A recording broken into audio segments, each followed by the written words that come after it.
왜 교회가 공동체성이 깊어져야 되고 강해야 되는지 그런 부분을 함께 나누고, 그리고 복음이 이제 우리의 몸 안에 들어가려면 실제적으로 많은 일들이 있잖아요. 그런 부분 안에 다 다룰 수는 없지만 한 4가지 정도의 큰 틀의 원리를 여러분들하고 나누고, 그리고 이것이 계속 우리 안에 견고하게 자리 잡을 수 있도록 다시 한번 우리가 도전하고 확인해 보려고 합니다. 교회는 우리가 흔히 한 가족이야 라고 말하지만 출발은 교회 본질이 뭔가 다시 한번 우리가 정립해 봅시다. 교회는 이미 우리는 건물이 아닌 걸 알고 있죠. 교회는 기업과 다르게 이윤 공동체도 아니잖아요. 또 교회는 가난한 자를 돌보는 자선 단체도 아니고, 또 우리끼리 나 좋고 너도 좋은 친목 단체도 아니지요. 그러면 여러분들은 교회를 무엇이라고 정의하실래요? 마태복음 16장을 기억하셔야 돼요. 예수님께서 제자들과 3년 동안 함께 사시다가 이제 마지막 예루살렘으로 올라가시기 전에 가데스 바네아에서 제자들에게 물었던 질문 기억하시죠? 너희는 나를 누구라 하느냐? 세상은 엘리야요, 세상은 나를 세례 요한이요 말하지만 너희는 나를 누구라 하느냐? 그때 베드로가 주는 그리스도시요 살아계신 하나님의 아들입니다. 그 남루한 옷을 입은 청년 예수를 향해서 당신은 영광의 왕 주입니다. 하나님의 아들입니다. 이게 처음으로 예수 그리스도에 대한 가장 놀라운 고백인 거죠. 그 고백을 듣고 예수님께서 요나 시몬아 내가 복이 있다. 이것을 알게 한 이는 하나님께서 너에게 알게 해 주셨다. 그 고백과 함께 교회라는 단어를 신약 성경에 처음으로 쓰시지요. 너를 통하여 에클레시아 교회를 이루리라. 다시 말하면 교회의 본질의 처음 시작은 베드로 앞에 있는 예수 그리스도, 또 우리는 성경을 통해서 역사 가운데 있는 그 예수 그리스도에 대한 바른 고백을 가진 사람들이 모인 공동체지요. 주는 우리와 같은 육신의 몸 앞에 있지만 하나님의 아들이시고 The Lord 주이시며 나를 구원하신 구원자입니다라는 고백을 가진 사람들이 모인 곳이 교회이지요. 그런데 여기까지만 이해하시면 부족해요. 이 예수님이 이 땅에 오시고 우리 위하여 구원자가 되신 것은 영원전부터 삼위 하나님의 플랜 안에 있는 놀라운 비밀이 있거든요. 그래서 교회는 삼위 하나님이 지으신 곳이에요. 그래서 교회 안에는 성령 하나님의 역사와 교통하심이 있어야 돼요. 그리고 교회 안에는 하나님 아버지의 그 친밀한 사랑을 경험해야 돼요. 자, 그러면 이제 교회의 본질 정의가 여러분 마음에 이제 와닿으시나요? 교회 본질은 단지 예수 그리스도에 대한 신앙을 고백하는 사람들의 모임일 뿐 아니라 그 고백을 했을 때 성령이 계시지요. 그러면 성령과의 교통하심이 있어야 되고, 예수 그리스도와 성령 하나님 안에 있는 우리는 이미 하나님 아버지의 사랑 안에 서로 한 몸, 한 교제가 일어나는 곳이에요. 그러면 우리 짧은 인생 사는 동안 교회에 몸을 이룬다는 얘기는 주님 앞에 서는 날까지 예수 그리스도에 대한 이 고백이 계속해서 새로워질 거예요. 그분이 변한다는 건 아닌데 그분의 주되심, 그분이 나를 향한 사랑도 일생 동안 계속해서 더 많이 알아갈 것이고, 성령의 임재와 교통하심도 더 깊어지고 더 놀라워질 것이고, 하나님 아버지에 대한 사랑이 희미한 것에서 계속 뚜렷해지고 명확해지고, 그 무엇과도 이 사랑을 거역할 수 없는 풍성함이 있어야 되는 거예요. 그렇다면 이게 맞다면 주님의 일꾼들과 존재하는 동안 우리는 주일 예배만 드리고 신앙생활 잘했어요. 부족하지요. 우리 안에 이제 공동체 안에 살아야 되며 그 공동체 안에서 하나님 아버지의 교제와 사랑을 삼위의 일하심을 경험하는 공동체로 존재해야 도시에 있는 하나님을 알지 못하는 그들에게 하나님이 누구이신지를 보일 수 있겠지. 그래서 어제 말씀드린 것처럼 우리는 수치심과 두려움의 가면을 쓰고 적당히 지내는 것이 교회가 아니라는 것을 이해하고 함께 성장해 가고 싶어요. 그래서 크게 두 가지 정도의 주제로 말씀드리면, 첫 번째, 공동체가 중요한 이유는 성화를 위해서입니다. 예수 그리스도의 신부로 준비되어야 되기 때문에 그 말씀을 잠깐 드릴 거고, 두 번째는 그렇다면 거룩한 성화, 주님을 닮아가는 하나님의 아들, 딸, 그리스도의 신부가 되기 위해서 거룩해진다는 이 성화를 과정성이 있을 텐데, 공동체 안에 있는 동안 한 4가지 정도의 어떤 원리들을 우리 다시 한번 생각하면서 그것을 계속 깊이 이해하고 알아갔으면 좋겠어요. 첫 번째입니다. 공동체는 성화의 가장 좋은 현장이다. 조직신학자 웨인 브루덤이 성화를 이렇게 정의했습니다. 성화는 우리의 실제 삶에서 죄로부터 점점 더 자유롭게 되며, 죄로부터 자유로워지니 예수 그리스도를 닮아가는 하나님의 아들, 딸의 그 아름다움이, 형상이 나타나겠죠. 그런데 점진적인 작업을 통해서 서서히, 어제 김영희 목사님께서 우리가 성화되는 5가지 말씀 원리 기억나세요? 평생 잊지 마십시오. 말씀과 기도로 거룩해지는 거고, 그리고 또한 인생의 온갖 고난들을 통해서 거룩해지는 거고, 그리고 시간이 필요해. 점진적으로 서서히 5년, 10년, 15년 더 명확하게 거룩해져 가는 걸 보겠지요. 그런데 이것들이 있으려면 나 혼자서는 안 되죠. 공동체, 작게는 가정 공동체, 부부 공동체, 그 안에서 서서히 점진적으로 거룩해져야 되고, 또한 교회 안에 가정과 가정, 공동체가 거룩해져야 되고, 더 크게 가면 교회와 교회, 하나님의 나라까지 가는 거죠. 우리 교회도 부족하니 더 성숙하고 강한 교회의 돌봄을 받으면서 더 건강하고 견고한 하나님의 나라 공동체가 세워지는 거죠. 그래서 성도의 목표는, 우리가 거듭난 이유는, 삼위 하나님이 우리의 인생에 일하시는 이유는 그분의 이름을 의지해서 그냥 돈 잘 벌고 건강하고 내가 원하는 목표를 이루고, 이거는 세상 사람도 다 하잖아요. 다른 종교인들도 다 하잖아요.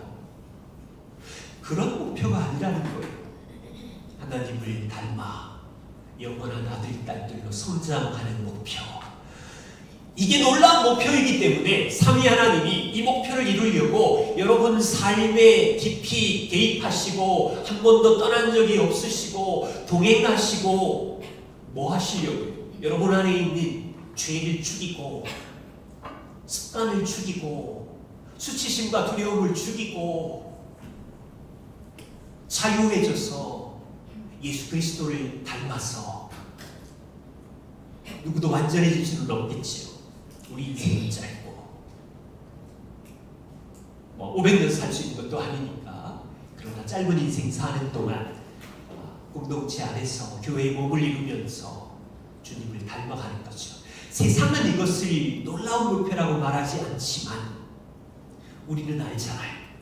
삼위 하나님의 영원전부터의 숨겨진 비밀이었고, 이걸 이루려고 구약의 역사 속에서 그날이 되면 메시아를 통하여 그 일을 하실 거고, 그날이 되면 오실 메시아를 통하여 오시는 성령과 함께 그 일을 하실 거고, 하나님께는 이게 놀라운 영광이고 목표였다고요. 그럼 거듭난 우리는 이걸 알고 세상은 성공과 세상은 오만 가지 비전과 명예와 권력으로 살지만 우리에게 소망이 있다면 아버지의 마음을 품어야죠. 질문 두 가지를 드려볼게요. 여러분은 공동체 모임에 행복하세요? 어떨 때는 행복, 어떨 때는 힘들어 죽겠지요. 어떨 때는 행복하다는 얘기는 우리 속에 있는 연약함을 나눌 수 있고 그것을 용납해주는 사람들이 있으니까 행복하지요. 혼자 고민만 했는데. 그리고 그 행복의 이유에는 작년에는 분노가 게이지가 거의 100이었는데 한 1년쯤 지나 분노의 게이지가 60으로 줄었으니 행복하지요. 그런데 어렵고 괴로운 건 마찬가지죠. 또 다른 덩어리 같은 우상들이 올라오고 또 다른 수치심이 올라오고 여러분 이 뒤편에 있는 이 어려움을 우리는 즐거워해야 돼요. 당연히 그렇다고 생각해야 돼요. 그리고 그것이 건강한 거예요. 주님의 은혜교회 공동체가 소그룹 모임을 하고 연약함을 나눌수록 우리 안에 수치심과 두려움과 음지와 우상들은 더 보이기 때문에 어느 면은 좋은 면이 있지만 어느 면은 괴로워 죽을 거예요. 그것이 건강한 거라니까요. 제가 7, 8년 동안 나 목회 잘못하나? 왜 이렇게 사람들 안에 무서운 우상들이 많은 거야? 넘어질 뻔했어요. 여러분도 그 경험을 하실 거예요. 부부가 그렇잖아요. 서로 사랑하고 서로 좋아서 결혼했는데 함께 한 집에 살아보면 있는 모습 그대로 발가벗겨진 모습 그대로 다 보이잖아요. 그러면 골짜기를 지나잖아요. 그래서 우리의 어떠함과 상관없이 있는 모습 그대로 우리가 용납하고 품을 수 있어야 그러면 주님의 은혜교회 공동체가 형식적인 모임이 되지 않고 서로 마음을 터놓고 대화할수록 친해질수록 시간이 더할수록 우리의 발가벗겨진 모습, 숨겨놓은 고통들, 근육들, 더러운 모습들이 보일 텐데 왔다 갔다 하겠죠. 이거 여기까지 얘기해도 되나? 그건 여러분 자유예요. 성령께서 주시는 마음을 따라서 말하면 되는데 부담스러우면 얘기 안 해도 되고 아직 때가 아닐 수 있잖아요. 여러분 생각에는. 첫 번째 질문의 요지는 행복할 수도 있고 어려울 수도 있지만 그 어려움이 우리가 건강한 모습을 보이고 있구나 이렇게 생각하는 거죠. 두 번째 질문은 여러분 공동체 모임을 하는 동안 1년 전과 지금을 비교했을 때 내 안에, 우리 가정 안에 어떤 영역에서 성장하셨나요? 그것이 있으십니까? 그 지점이 바로 삼위 하나님이 일하신 지점입니다. 분노가 줄었습니까? 도망가는 기간이 한 달에서 2주로 줄었습니까? 자기 의의를 이제 좀 내려놓을 수 있습니까? 탐욕과 죄책감 등등 서서히 변화된다고 했는데 그날은 잘 모르지만 6개월 단위로 1년 단위로 우리를 돌아보면 분명히 성령께서 일하신 변화된 지점이 있어요. 그것을 우리는 격려하고 하나님의 일하심을 자랑하는 것이죠. 우리가 그새 사람이 모일 때마다 삼위 하나님께서 우리 안에 계시기 때문에 우리가 진실로 겸손하다면 우리 안에 내재되어 있는 이기심과 자기의와 교만과 분노와 죄책감과 수치심 각 사람의 영역은 다르지만 서서히 천천히 주님의 신부로 자라가거든요. 그래서 성경은 이 거룩해지는 이 일을 위해서 혼자서는 할 수 없고 교회 공동체 안에서 이루어지는 작업이다. 여러분, R.C. 스프롤이 이런 말씀을 하셨는데 한번 보지요. 현재의 교회로부터 우리 자신을 격리시키면, 혼자 있으면 성화에 많은 진전이 있을 것이라고 예상하는 것은 어리석고 사악한 것이다. 굉장한 돌직구예요. 혼자서 살래, 예배만 드리고 적당히 다닐래, 숨겨놓고 있는 지점이 많아져서 교회 생활을 하는 일은 어리석고 사악한 것이다. 사실 사람들이 그리스도인이 되기 위해 교회 공동체가 필요 없다고 선언하는 일은 자주 있는 흔한 일인데, 그들은 이렇게 생각하겠죠. 나 자신의 개인적인 헌신, 이걸로도 충분하지 않아. 자신의 헌신은 개인적이며 사적이지 공동체적인 것이 아니라고 주장한다면 뭐라고 말씀하나요? 위대한 역사의 위인의 증언이 아니라 바보들의 자맹이다. 진짜 돌직구예요. 여러분, 혹시 혼자 신앙생활 해야지, 견뎌야지 라는 생각했어요? R.C. 스프롤의 진단에 의하면 바보들의 고백이다. 하나님께서는 삼위로 계셨을 뿐 아니라 우리를 공동체 안에서 살도록 하셨지. 저는 어제 치약성이라는 단어가 너무 좋았어요. 그냥 동산에 있는 아담은 하나님과 교제할 수 있는 모든 피조물 중에 유일한 존재이고, 하나님께서 만드신 온 우주 만물을 통치하고 만물을 다스릴 수 있는 능력을 가졌고, 여기까지는 많이 이해하는데 취약성이 있는 피조물이다. 우리는 6-7시간 자야 되는 피조물이고, 우리는 내일 일도 모르는 피조물이고, 피조물이 약하다는 뜻이지 부족하다는 뜻은 아니잖아요. 하나님이 그렇게 만드셨는데. 그런데 우리는 하나님을 사랑하고 의지할 수 있고, 또 서로서로 연약함을 돌보고 사랑해 준다면 부족함이 없는 존재로 살 수 있었는데, 그래서 이 취약성은 복인 것 같아요. 서로를 사랑하고 신뢰할 수 있고 하나님을 의지하고 사랑할 수 있기에 이 취약성이 얼마나 복인가.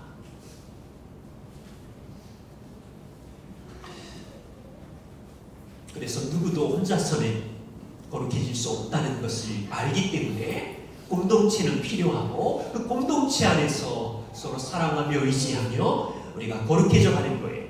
그러면 진단은 이겁니다. 교회는 크냐 작으냐의 문제가 아니에요. 커도 이 공동체성이 있느냐 위험한 거죠. 없으면.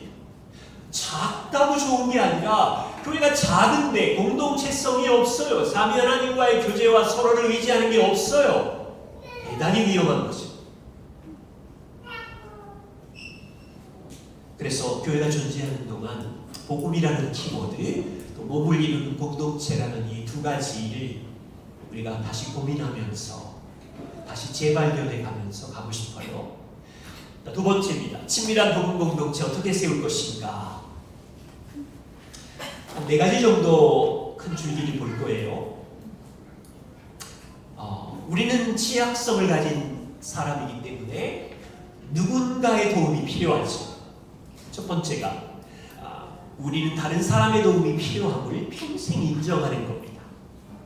두 번째는 우리 안에 있는 죄성 때문에 우리는 일생 동안 죄인으로 발견되고 서로의 도움이 필요하잖아요. 그 말은 서로 사랑 안에서 진리를 말할 수 있어야 돼요.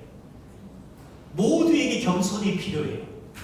사랑으로 말을 함으로 도와주는 사람에게도 겸손이 필요하고, 또 연약성을 가진 그 사람의 죄를 누군가 사랑으로 도와주었을 때 겸손하게 받아주고 성장할 수 있는 이 양쪽의 겸손이 필요해요. 두 번째 원리를 살펴보고, 이제 세 번째 원리는 일생 동안 우리의 죄와 취약성이 발견되지만 우리에게 있는 놀라운 비밀은 복음이기 때문에 복음을 서로에게 말해주는 거예요. 그리고 네 번째는 일생을 살아가는 동안 하나님이 하시는 주권적인 일이 있고 우리가 해야 되는 책임성이 있는데 이것에 하나님의 하시는 주권적 역할과 우리의 역할을 잘 분별하면서 서로 돌보고 함께 성장해 가는 거예요. 이 네 가지 키워드를 여러분과 나누고 여러분 가정 안에 또 교회 공동체 안에 이 원리가 조금씩 작동되기를 원합니다. 첫 번째, 다른 사람의 도움이 필요함을 인정하자. 신학적으로 죄의 교리는 우리는 누구나 죄인입니다. 하나님 앞에 설 때까지 이 땅을 사는 동안 죄인입니다 라는 의미잖아요. 이 의미에 숨겨진 의미는 우리 마음 안에 일생 동안 치명적인 동반자, 죄가 있다는 것을 인지하는 거예요. 치명적 동반자, 죄. 갈라디아 5장 17절에 바울은 이미 예수님을 주인으로 고백한 갈라디아 성도를 향해서 이렇게 얘기해요. 육체의 소욕은 성령을 거슬리고 성령의 소욕은 육체를 거슬리다니 예수님을 주로 고백하는 너희들 안에 이 두 소욕이 서로 대적함으로 너희가 원하는 것을 한다. 성도들 안에 있는 마음의 갈등이지. 거듭나지 않는 사람에게는 성령의 소욕이 없겠죠. 그냥 양심의 호소랑 자기 욕망이랑 싸우겠죠. 우리가 하나님을 기쁘시게 하는 삶을 살고 싶지만 새 사람이 되었지만 일생 동안 치명적 죄가 우리 안에 있어요. 죄와의 전쟁이 있는 거죠. 우리 마음 안에 전쟁터인 거죠. 근데 성도들이 여기까지는 인정합니다. 그런데 놓치고 있는 게 있어요. 우리 안에 치명적 죄가 있으면 자기 자신의 죄를 잘 못 봐요. 이거 자꾸 놓쳐요. 내 죄가 안 보여요. 폴 트립은 정확하게 이걸 진단했어요. 우리에게는 여전히 죄가 남아있기 때문에 영적으로 속용이 될 소지가 많습니다. 성경은 죄의 가장 큰 위험성 중에 하나가 우리 눈을 가리고 있다고 말합니다. 죄는 눈을 멀게 하는데 우리가 죄인이라 하더라도 가족과 이웃과 교회 지체들과 친구들 그 사람들의 죄는 너무 잘 보이는데 내 죄가 안 보여. 내 죄가 안 보인다니까요. 전 이거 너무 많이 경험했거든요. 결혼 생활 중에 하나의 갈등은 운전할 때였어요. 한 10년은 싸운 것 같아요. 아내는 남편인 저보고 운전이 험하대요. 갑자기 돌면 안 되는 곳에서 아무도 없으니까 저는 돌았는데 새벽에 아무도 없으니까 그냥 빨간불에도 지나갔는데 몇 년 동안 아내의 주의를 들으면서 당신 운전 진짜 험악해. 근데 솔직한 심정으로 7, 8년 동안 인정이 안 돼요. 내가 뭐 가속딱지가 날라오는 것도 아니고 경찰서에 잡혀간 것도 아니고 난폭한 운전자도 아닌데 이 정도면 얌전한데 7, 8년 동안 동의가 안 됐어요. 지금 뭐 하는 거예요? 제가 소경이라서 저의 재성이 잘 안 보이는 거예요. 적당히 타협하고 있는 거죠. 지금 조금 좋아졌어요. 완전히는 아니고.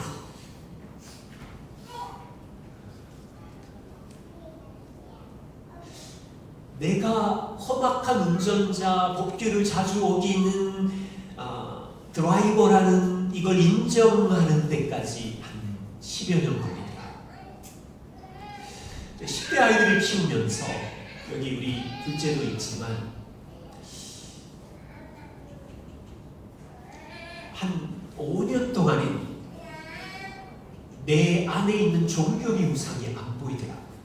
니네들이 잘못했지. 이만한 아빠가 어딨어. 존경의 우상, 보답의 신혼초에는 쉼의 우상.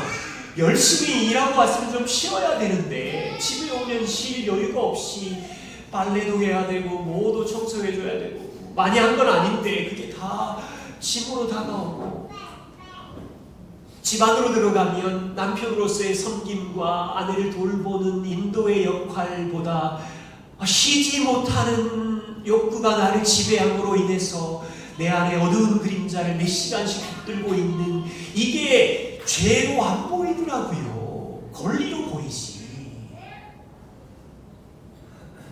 결혼 32년 됐는데 돌아보니 저는 진짜 내 안에 뿌리 깊이 박혀있는 보이지 않는 이 죄와의 동반자, 이거를 전혀 눈치채는데 왜 이렇게 시간이 많이 걸려야 되는지. 전 폴 트립의 이 인용이 와 대박. 죄인인 줄은 알았지만 내가 내 죄를 못 본다는 이 사실을 자주 잊어버리는 거예요. 그래서 C.J. 메어니는 십자가라는 책인가요? 거기에 아주 잊을 수 없는 예를 들어요. 우리 얼굴에 고추장 자국이 묻었는데 네 볼 수 있니? 우리는 평생 그럴 거야. 여러분 중에 여기 잉크 자국 같은 거 고추장이 묻으면 보이나요? 우리 안에 있는 이 죄의 흠을 우리 스스로가 볼 수 없는 취약성, 연약함, 우리 마음의 치명적인 죄가 평생 동행하고 있을 때 우리가 할 수 있는 겸손한 일 하나가 있어요. 다른 사람이 봐주면 되겠구나. 다른 사람의 도움만 있으면 되겠구나. 제가 32년 됐는데 이제 돌아봐요. 하나님, 15년 동안은 교회를 섬긴다고 일 중독자처럼 살았는데 교회를 시작하면서 복음을 이해하면서 나누면서 제가 여기까지 성장한 거 그냥 가볍게 두 가지만 찾으라면, 아내가 저의 연약한 죄의 모습을, 자국을 봐준 은혜 때문에 잘할 수 있었고, 교회 공동체 안에서 섬기는 분들과 여러분들이 저의 연약함을 도와주셨기 때문에 제가 성장할 수 있었던 거죠. 첫 번째 원리는 이겁니다. 나는 죄인이고 내 안에 치명적 죄가 일생 동안 동반하고 있다면, 그렇다면 첫 번째 원리는 다른 사람의 도움으로 죄를 볼 수 있는 것은 하나님의 선물인 거예요. 그러면 우리는 부탁하면 돼요.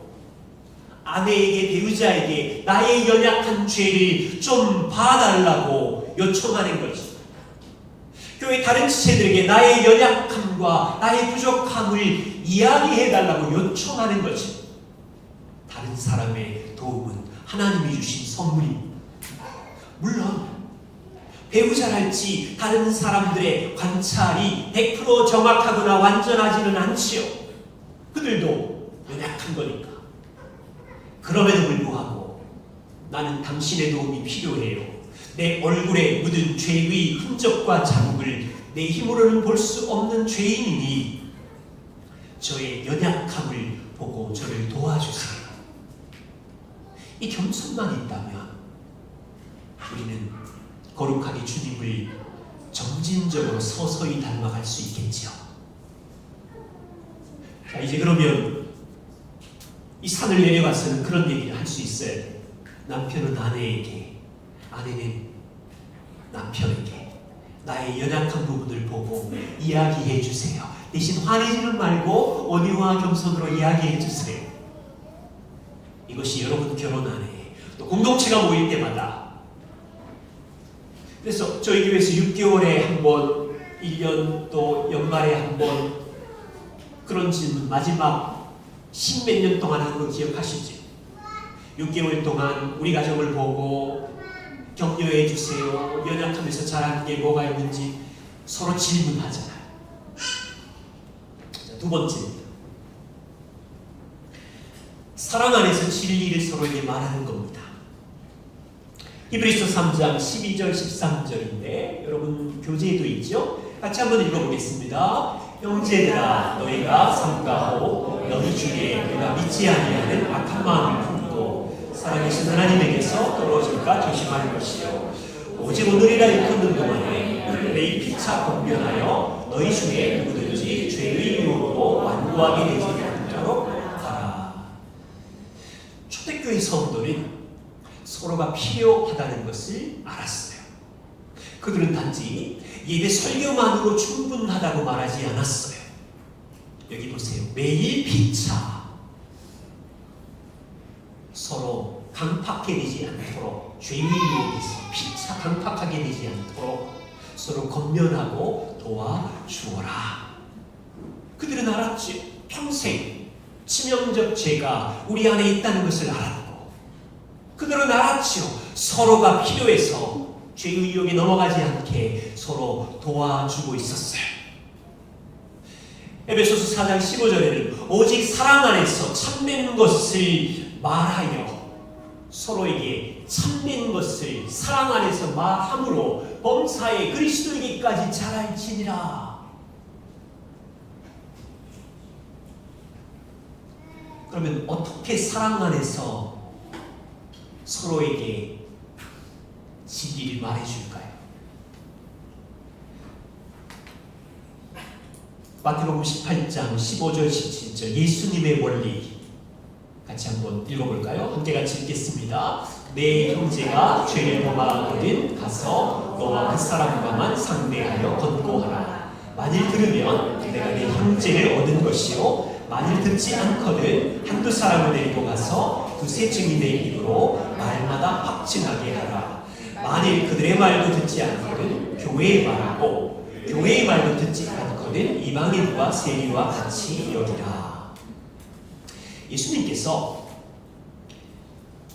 첫 번째 스텝은 형제가 너희 눈앞에서 죄를 범하거든 1대1로 너와 그 사람과만 상대해라. 너에게 죄를 지은 사람과 피해를 입힌 사람 단둘이서 대화해라. 여러분 우리는 어떻게 하나요? 내게 나쁜 말을 하거나 독한 말을 하거나 내게 상처를 준 그 사람 있으면 우리는 참지요. 그리고 혼자 생각하죠. 그 사람과 1대1로 대면해요. 내 안에 삭히고 삭혀서 다른 데에 가서 얘기하죠. 그러면 비난이 되고 험담이 될 수 있죠. 그게 혹시 2단계, 3단계 돌아보세요. 교회 안에 굉장히 큰 고통이 찾아와요. 예수님 얼마나 지혜로우세요. 물론 이때 우리의 습성 피하고 다른 사람에게 말하고 하는 것들을 하기 전에 직접 1대1로 대면하래. 다른 말로 하면 이 사람이 치명적 죄를 이 사람이 못 보니까 네가 보지 않았니? 네가 1대1로 상대해서 도와줄 수 있겠니? 예수님은 지금 성도들 안에 있는 치명적 죄를 못 본 척하는 것이 아니라 그것을 본 사람 안에 성령이 있으니 서로가 서로를 바로잡아주는 각자가 서로 회복자의 책임을 지라는 거예요. 예수님 굉장히 이 과정을 지혜롭게 말씀하고 계세요. 마크 데버가 매력적인 공동체 안에서 이런 이야기를 하셨는데 교인들이 가끔씩 마크 데버 목사님 방으로 찾아와서 다른 사람들의 죄를 어떻게 처리하면 좋을지 목사님께 조언을 구한대요. 근데 이 자체는 나쁜 건 아니에요. 우리 성도님들이 지혜가 부족하니까 너무 또 이분이랑 관계가 안 좋으니까 지혜를 구하기도 하고 기도하다가 도저히 방법을 모르겠어서 목사님을 찾아와서 이렇게 관계가 안 좋고 저분 때문에 상처가 입었는데 어떻게 하면 좋을까요? 조언을 구하는 것까지는 나쁜 게 아니에요. 그런데 목사님께서 그때마다 본인은 그렇게 찾아온 성도에게 이 질문을 한대요. 한번 보시죠. 마크 데버. 당신에게 잘못을 저지른 사람에게 직접 한번 찾아가서 만나서 이야기해 보셨나요? 이 질문을 한대요. 마태복음 18장.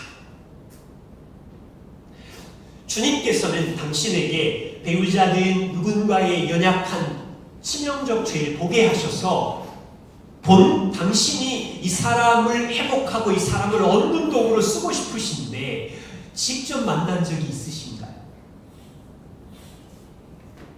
그리고는 나를 찾아와서 나와 대화를 하려는 목적은 형제님이 형제나 자매를 가장 사랑할 수 있는 방법, 그러니까 조언을 구해서 이 사람을 돌보는 가장 최고의 방법을 알고 싶어서 저에게 조언을 구하러 오셨나요? 아니면 당신의 감정을 나에게 토로하기 위해서 왔나요? 너무 좋은 질문이에요.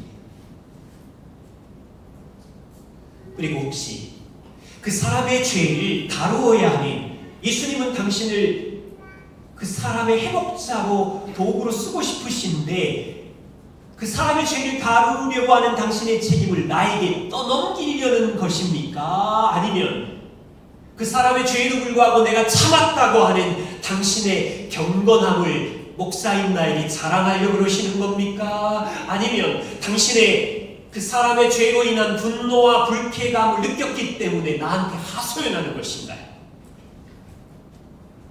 잘 생각해 보세요. 목적은 이거예요. 예수님의 가르침의 목적은. 만일 당신이 배우자든 또 교회 지체든 누군가의 죄를 들었고 보았다면 하나님은 당신을 통해서 그 사람을 회복시키고 얻기 위해서 당신을 그 자리에 두셨던 거죠. 그래서 직접 만나서 대화를 했는데 그 사람이 당신의 물론 여기 갈라디아 6장 2절 말씀을 적용해야 돼요. 만일 당신이 형제의 죄를 범한 것을 보거든 온유와 친절로 바로잡아 주셔야 되는데 먼저 자기를 살피고 자기를 먼저 살펴야죠. 내 감정을 토로하기 위함입니다. 내 유의를 드러내기 위함입니다. 내 마음을 먼저 살피고 온유와 친절로 그 사람을 1대1로 만나서 그 사람을 회복하는 것이 예수님이 말씀하신 목적이었죠. 그런데 충분히 온유와 사랑으로 돌봤는데 이 사람이 마음을 닫아버려요. 그런 경우 있습니다. 자, 보세요. 나는 온유와 사랑으로 나를 돌아보고 온유와 사랑으로 이 사람과 대화했지만 이 사람은 마음을 닫아버려요. 그건 그 사람 책임인 거죠. 내가 할 수 있는 회복자의 책임은 다 하신 거예요. 근데 이 사람이 받아주지 않아요. 그러면 그것을 말하는 우리는 기다리는 거죠. 한 달이 될 수도 있고 몇 달이 될 수도 있어요. 그런데 몇 달이 되는 동안 이 사람이 가지고 있는 죄의 패턴은 계속 확장되죠. 가정도 배우자도 가족도 친구도 아픔을 가지고 확장되겠죠. 그 패턴으로 인하여 계속해서 관계가 깨어지는 고통을 겪고 있잖아요. 그러면 기도하며 기다렸다가 나만 그것을 본 것이 아니라 또 다른 친구가 이 사람의 연약한 패턴을 또 알게 되고 보게 되는 거죠. 그때 두세 사람이 함께 시간을 가지고 돌보고 사랑 안에 어떻게 이분을 회복자로 세울지를 회복할 수 있을지를 고민하다가 두세 사람이 찾아가는 거죠. 두 번째 스텝입니다.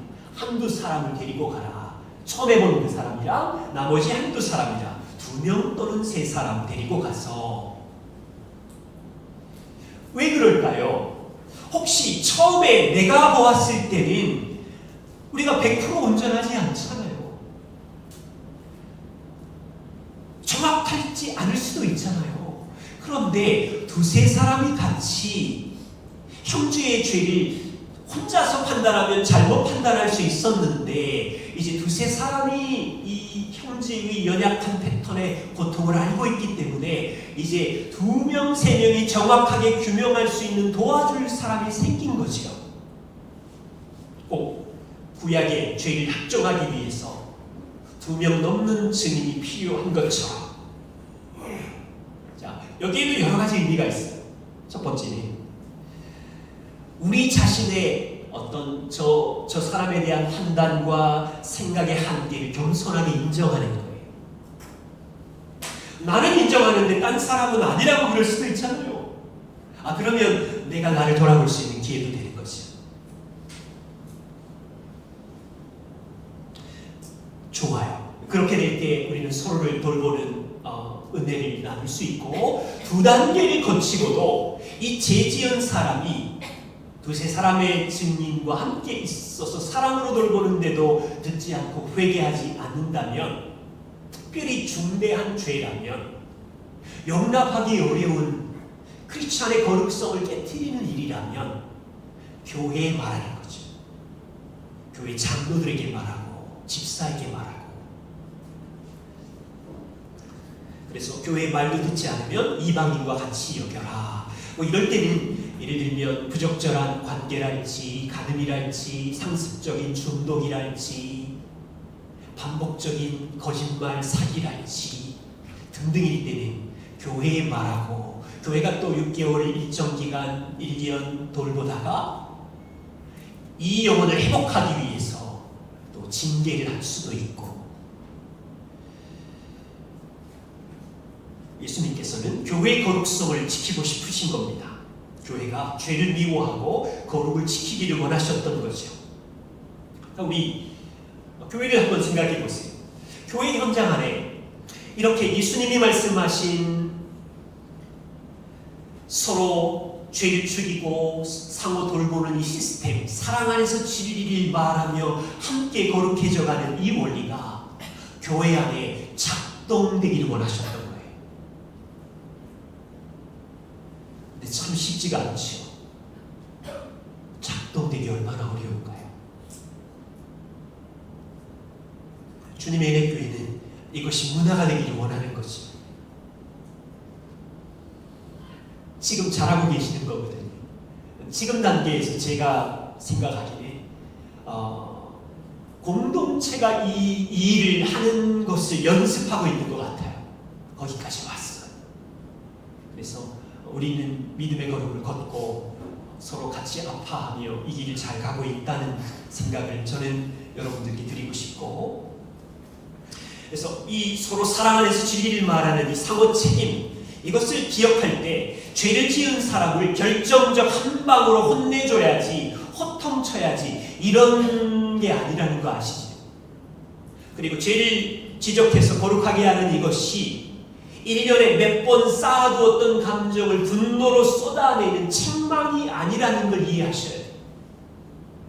일상 속에서 각 사람이 성령 안에 온유와 겸손으로 반응하며 자기를 먼저 살피고, 같은 공동체 안에 있는 다른 지체들을 돌보고 죄를 보여주게 하고 사랑을 해서 같이 성장하는 시스템입니다. 자, 세 번째,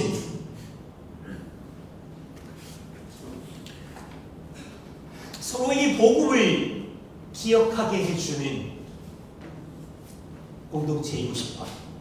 왜냐하면 여러분, 발가벗겨진 모습 그대로 우리를 보면 스스로도 수치스럽고 두렵지요. 내 죄도 들통날 거고 저 사람 죄도 들통날 거고, 우리는 시간이 지날수록, 다른 말로 하면 너 왜 자꾸 분노하니, 왜 자꾸 남을 비난하니, 몇 년째 그 죄를 반복하니, 왜 몇 년째 숨니, 발가벗겨진 모습 그대로 계속 진행하다 보면 우리 눈에 보이는 건 행동이 계속 보이게 되고 저 사람의 연약함이 계속 보이게 되고, 근데 우리의 목표는 뭐였어요? 이 사람을 주님 앞으로 가까이 가는 것이고 반복적인 죄의 행동을 들춰내는 게 목표가 아니라 하나님의 사랑으로 세우고 회복하는 게 목표였잖아요. 그렇기 때문에 우리 눈에 말할 수 없는 저 사람의 벗겨진 죄의 패턴과 행동이 보이겠지만 우리는 끊임없이 복음을 선포하고 외치는 거죠. 자신에게, 서로에게. 그렇다면 그렇다면 복음을 외친다는 게 너무 관념적으로 들리실 수 있는데 제가 그냥 세 가지로만 여러분께 말씀드릴게요. 복음에 견고한 그리스도인 책에 보면 두 기둥을 기억하세요. 첫 번째 기둥 뭔지 기억하시나요? 그리스도의 의. 무슨 말입니까? 정나라한 모습이 보여도 그리스도의 의를 입기 전에 예수 그리스도의 십자가에서 이 사람의 적나라한 죄성이 다 끝이 나죠.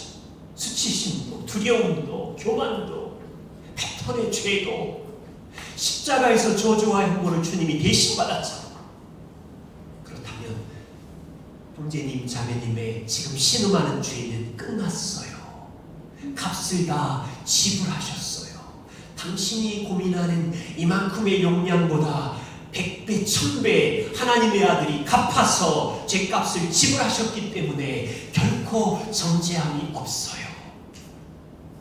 정죄함이 없어서 죄의 문제만 해결하신 것이 아니라 그리스도의 완벽한 의, 율법을 만족시킨 주님의 의로운 옷을 입었어요. 칭의를 선포해 주는 것. 제사함과 칭의. 그것을 복음의 견고한 그리스도의 첫 번째 기둥으로 그리스도의 의, 이게 복음인 거죠. 새 사람 된 정체성, 그것을 알려주는 거예요. 두 번째 기둥, 성령이 평생 동행하신다는 기둥인 거죠. 예수님의 십자가 부활로 구약에 약속하신 성령 하나님을 거듭날게 여러분 안에 보내셨죠. 지금 치열한 죄로, 내 죄의 패턴으로 고통 속에 있지만 성령이 내 안에서 동행하시지요. 일하시지요. 선하심으로 돌보시지요. 우리의 걸음을 인도하시지요. 서로서로 말해주는 거예요. 당신은 새 사람이 되었으며 당신 안에 성령 하나님이 동행하시며 일하시며 죄를 죽이고 거룩해 된 이 선한 싸움을 싸우도록 같이 계시며 이 복음을 배우자에게, 만나는 교회 지체들에게 복음의 능력을 선포해 주는 거예요. 그리고 한 가지 더 추가하고 싶어요. 격려입니다. 우리의 적나라한 모습이 보일 때마다 우린 막 도망가고 싶어요. 이 격려도 그냥 칭찬이 아니라, 이해하시죠? 이 사람의 정체성이 예수 그리스도 안에 새 사람인 것을 기억하고 우리는 육체로 판단하지 않는 거죠. 이 사람이 하나님의 아들이 핏값을 주고 산 자녀인 것을 알고 성령이 여전히 일하셔서 거룩하게 지어져가는 사람인 것을 알기 때문에 격려할 거리를 찾는 거죠. 거기서 힘을 얻는 거예요. 제가 세 가지 말씀드렸어요. 우리는 수치심과 두려움을 극복하고 공동체를 이루고 싶은데 평생 동안 죄의 동반자로 이 취약성이 계속 드러나겠지만 행동에 집중하지 말고 그리스도의 의를 선포해주고 우리 안에 계신 성령 하나님이 누구이신지 일하고 계심을 말해주고 최근 변화된 은혜의 증거를 찾아서 격려해 준다면 우리는 계속 갈 수 있어요. 마지막 네 번째입니다.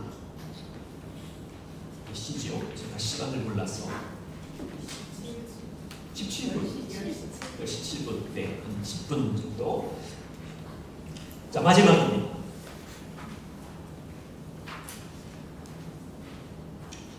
하나님의 주권과 역할, 인간의 역할을 분별하도록 우리가 돕는 겁니다.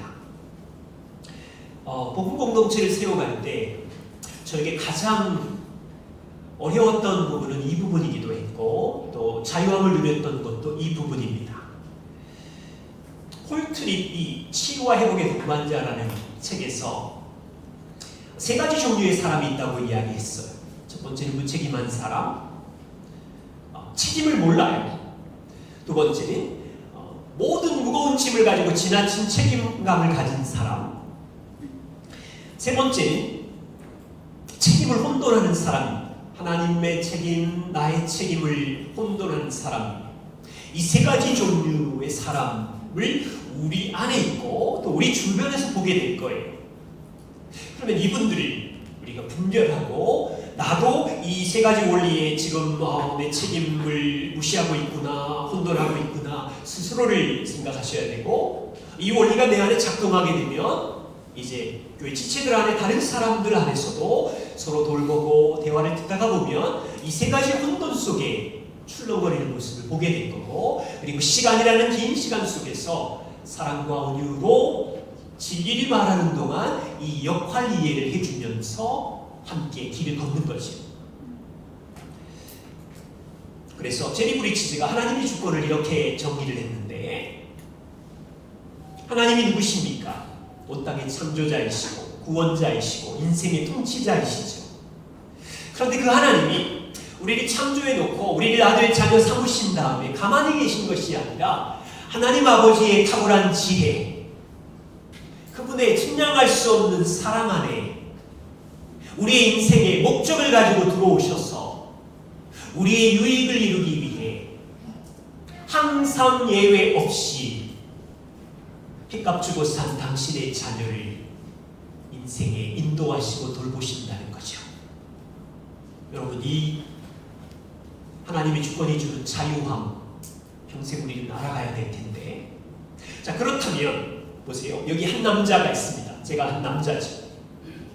그럼 저는 이 땅에 살아가는 동안 하늘의 하나님 아버지를 사랑하면서 걸어갈 거고, 남자인 제가 살아가는 가정이라는 공동체가 있겠고, 가정이라는 공동체 안에 저의 아빠의 역할, 남편의 역할이 있겠고, 그리고 교회라는 공동체 안에 들어갔을 때 성도의 역할, 장로의 역할, 은사받은 자의 역할들이 있겠죠. 그리고 세상 시민으로서 살아가는 그리스도인의 역할이 있겠죠. 하나님은 이 남자가 사는 가정, 직장, 교회, 세상에 살아갈 때 어디에 있든지 하나님은 역사의 통치자이시고 인생의 주권자이시고 구원자이시기에 이 남자가 어떤 영역에 있든지 동행하시고 만나주시고 사건 사고를 만들어 그분의 섭리로 우리의 구원의 자리까지 인도하시는 일은 하나님의 몫이죠. 그러나 남자는 이 100% 하나님의 주권과 인도하심을 신뢰하지만 땅에 있는 동안 내 역할을 해야지. 가정에서는 남편의 역할, 아빠의 역할, 교회 안에서는 성도의 역할, 세상에서는 그리스도인의 시민의 역할, 직장에서는 하나님 앞에서 그 영역 안에 하나님의 나라를 세우는 역할, 그것이 우리에게 맡겨주신 주님과의 관계 안에서 걸어가야 되는 인생인 거죠. 폴트리는 이것을 두 개의 원으로 설명을 합니다. 원이 보이나요? 네, 안쪽에는 나의 역할, 이것은요 다른 사람에게 미룰 수 없어요. 하나님께서 여러분에게 나에게 하라고 주신 일이에요. 이 역할 이해를 완벽하게 할 수 있는 사람은 아무도 없겠지만 이것을 이해하며 순종하며 성장하는 거죠. 바깥쪽은 나의 능력을 벗어난 일이고 내 책임이 아니라 하나님께서 하시는 일이고 그분이 주권적으로 내 인생을 사랑하시고 인도하시고 돌보시는 일이에요. 폴트립은 말하기를 많은 사람들이 하나님만이 하실 수 있는 일까지 자기 어깨에 지고 내가 해야 된다는 부담감을 가지고 살아간대요. 자, 이 원리로 생각을 해봅시다. 특별히 10대 부모 여기 계시지요? 10대 청소년들은 외모, 키, 몸집을 보면 성인 같잖아요. 그렇지만 아직 자아의 미숙함, 부족함, 여러분 그건 미숙하고 부족한 게 아니라 성장 과정에 있는 10대의 특징이에요. 우리도 미숙하잖아요. 근데 10대들은 이제 독립심과 자아가 형성되어져 가는 과정이 있기 때문에 부모가 볼 때 미숙한 거잖아요. 근데 그게 정상이라니까요. 그때 부모를 다루시는 영역이 있으시는 거죠. 다시 말하면 자녀의 마음을 변화시키는 것, 자녀 안에 건강한 자아를 주는 이것은 부모의 역할이 아니라 오직 자녀를 변화시키는 것은 하나님만이 하실 수 있는 일인 거죠. 그래서 10대 부모인 여러분들이 자녀의 말투, 자녀의 마음을 바꾸겠다고 하는 이 하나님만이 하시는 일을 하다가 보면 분노와 위협과 조종과 하나님만이 하시는 일을 내가 하겠다고 하면 온유와 친절은 사라지고 부모가 해야 하는 일은 10대 자녀들이 고통스럽지만 그 과정에 부모 마음에 있는 우상을 다루시는 하나님을 신뢰하면서 부모 마음에 있는 죄도 깎아내면서 온유와 친절을 연습하고 겸손을 연습하고 용서를 구하고 격려하는 말을 연습하고 그 시즌으로 우리에게 주신 거죠. 그래서 10대 자녀들에게 주신 그 리스크, 어려움이 있고 또 그들을 돌보는 부모에게도 배움과 여러 과정이 있는 거죠. 또 다른 운동은 하나님을 신뢰한다고 말씀과 기도를 열심히 보는 분이신데 자기 책임을 회피하는 분들이 우리 주변에 있죠. 결혼을 예를 들어 보십시오. 하나님께서는 가정을 만드셨고 남편의 역할과 아내의 역할을 행복의 원리로 주셨지만 우리가 소그룹 안에서 만나서 대화해 보면 남편의 역할을 완벽하게 할 수는 없지만 어떤 남자들은 일과 인터넷과 취미로 도망가서 아내를 돌보는 일, 아이들과 함께 하는 일들은 외면한 채 살아가죠. 그리고 소그룹에 와서 흉을 보기 시작하죠. 배우자의 연약함, 배우자가 변하지 않는 일에 대한 하소연, 그리고 기도는 한대요. 그러면 소그룹 안에서 우리는 어떻게 도와줘야 됩니까? 하나님께서 가정을 주의 나라로 삼으라고 할 때 남자에게 주신 역할 이해를 시키는 거죠. 그리스도가 남자를 위하여 일하신 인도, 공급, 보호, 사랑의 원리를 이 남자가 이해하고 배우자와 아이들을 인도하고 돌보고 공급하고 양육하고 사랑하는 일에서 잘할 수 있도록, 이게 단어이긴 하지만 얼마나 점진적인 서서히 변화되는 일이겠어요. 그것을 공동체는 인내하면서 다 요구할 수 없고 한두 가지부터 시작할 수 있도록 도와주는 거죠. 반대로 마찬가지죠. 소그룹 안에 들어오는 한 자매는 아내의 역할 대부분은 하지 않으면서 삶을 나눠보면 남편을 조종하는 일에 선수고 그 너무 아름다운 말과 논리적인 그 어떤 이성적 말로 비교해가면서 남편을 설득해 가는데, 그리고 기도하면서 그런데요. 그러면 이제 여러분들은 눈에 보이잖아요.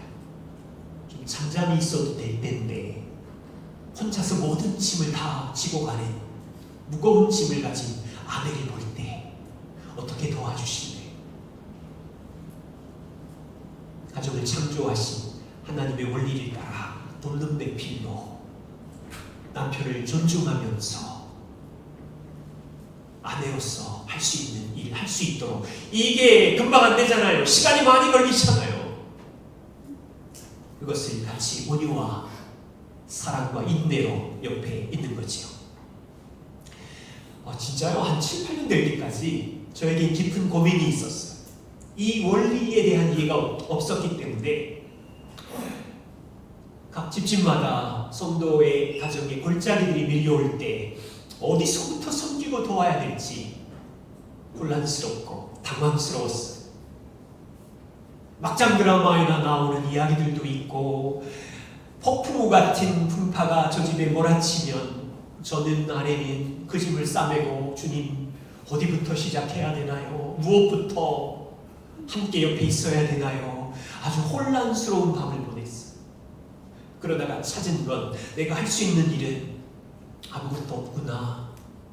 그 아픔을 공감하고 같이 기도하고 그분 옆에 있는 것, 이 안에서는 하고 싶은 말이 너무 많지만 다 쏟아낸다고 바뀔 수 있는 것도 아닐 거고, 온유와 복음을 생각나게 해주고 하나님이 일하신다는 것을 얘기해주고 소망을 주는 일.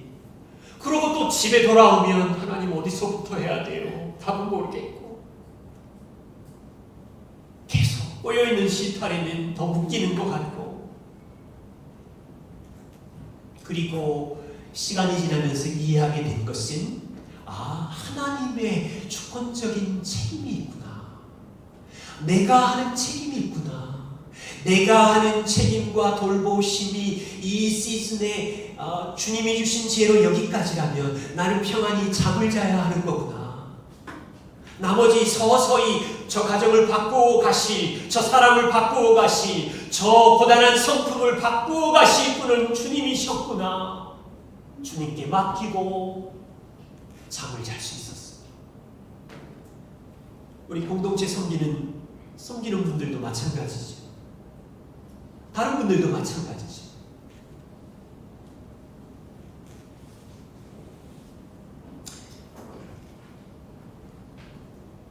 배워가는 일은 이겁니다. 이 책임의 두 개의 원 안에서 하나님의 책임과 우리의 역할이 무엇인지를 완벽하지는 않지만 이해하고 배워가면서 서로 돌보는 것입니다. 우리 누구도 다른 지체의 아픔과 골짜기의 짐을 다 질 수 없습니다.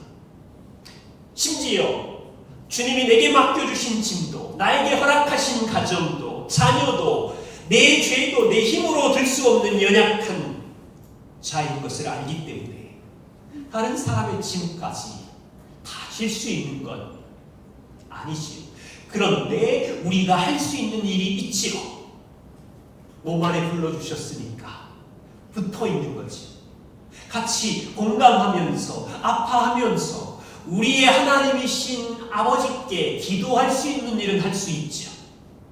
또 할 수 있는 일이 있지요. 내게 경험된 복음, 하나님이 나를 빚값주고 세우신 정체성을 말해줄 수는 있지요. 내 안에 계신 성령님, 그 사람 안에 있는 성령님이 어떻게 일하시는지 성령의 동행하심을 말할 수 있지요. 변하지 않는 주님의 선하심, 인도하심은 선포할 수 있지요. 그리고 행복의 원리로 주신 각 영역에서의 책임과 역할을 살펴보면서 하나씩 서서히 정진적으로 걸어가는 거죠. 그래서요, 모일 때마다 우리가 할 수 있는 일은 최선을 다하는 거고, 이것도 계속 잘하겠죠. 또한 우리가 할 수 없는 일을 분별해내면서 내려놓고 잠도 주무시고 평안도 해주시고, 그리고 또한 소망을 갖는 것이죠. 하나님께서 하실 일로 이 사람을 변화시키실 일, 상황을 열어주실 일들을 주님께 맡기고 기도하고 소망하는 거지. 그리고 1년, 3년, 5년을 지나 보세요.